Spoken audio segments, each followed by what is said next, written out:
উস্তাদ ইরশাদ করেন, যখন রাসূল সাল্লাল্লাহু আলাইহি সাল্লাম ইরশাদ করেন, যখন মুনাফিক আর মুমিনের মধ্যে পেহচান করতে হবে তো লাগাও নারায়ে হায়দারি, লাগাও নারা আলী মাওলার।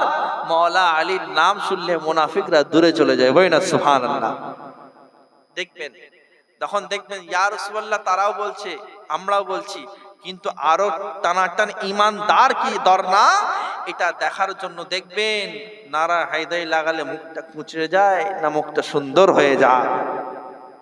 মুসলমান, আজ শুধু নবী মুস্তাফাকে যদি মোহাব্বত করে নেওয়া হয়, অনেকে বলছে হুজুর এরা নবী নবী করে, মুখে দাড়ি নেই, নবী নবী করে, নামাজ পড়তে যায় না, নবী নবী করে, এরা জুলুস বের করে, নবী নবী করে, এরা কিন্তু সব করে কিন্তু নামাজ পড়ে না। বলছে হ্যাঁ রে, নবী নবী করে, নামাজ না পড়লে গুনাহগার হবে। কি হবে জোরে বলেন?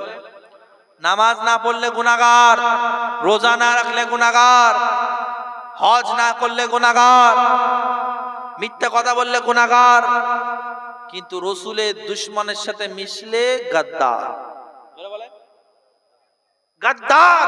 আমার আল্লাহ তাআলা বলছেন সবাইকে আমি maaf করব, সবাইকে maaf করব, কিন্তু ইয়া রাসূল তুমি শুনে রেখে দাও তোমার গাদ্দারকে আমি কোনোদিন maaf করব না। আমি বলবো হ্যাঁ, এরা হয়তো নবী নবী করে কিন্তু গাদ্দারের সাথে বন্ধুত্ব করে না। আমরা হয়তো নবী নবী করি কিন্তু গাদ্দারের সাথে বন্ধুত্ব করি না।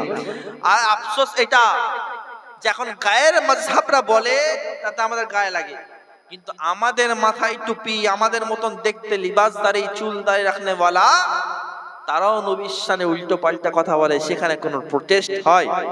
সেখানে কোনো কথা হয় না। আফসোস। আরে গায়ের কে ঠিক করার আগে নিজেকে ঠিক করো, নিজেকে ঠিক করো। তো মুসলমান, যেটা বলছিলাম, দাড়ি নেই,